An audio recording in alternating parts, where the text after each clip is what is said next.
Cümleten selamünaleyküm arkadaşlar. Hayırlı sabahlar. Sabah 5.30. 5'te güverdik. İşimizin başındayız yine. Elhamdülillah.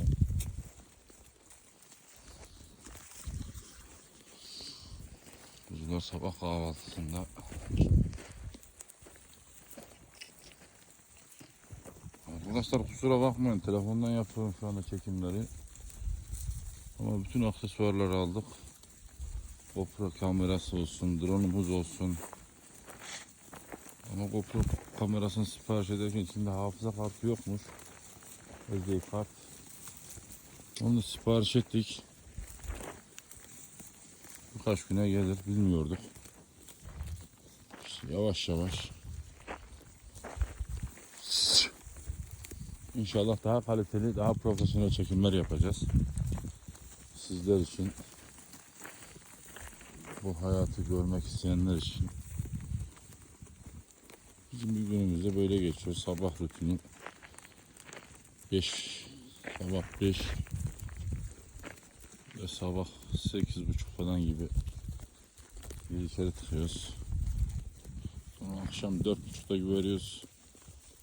8.30'a kadar yayılıyor.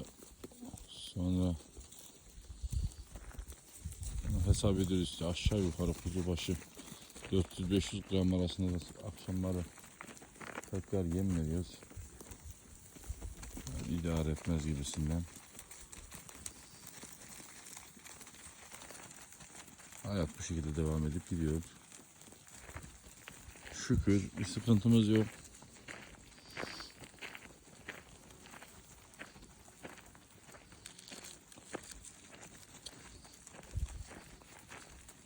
Sormak istediğiniz, merak ettiğiniz şeyler yazabilirsiniz arkadaşlar.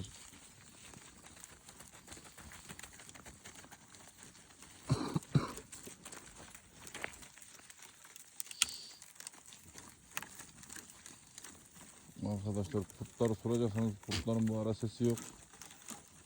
Tabi bazı arkadaşlar rahatsız ediyorlarmış ama biz şu anda denk gelmedik. Umarım da denk gelmeyiz.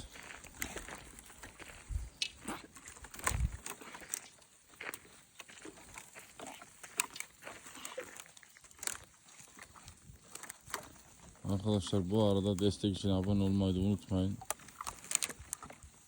Yorumlar nokta dahi olsa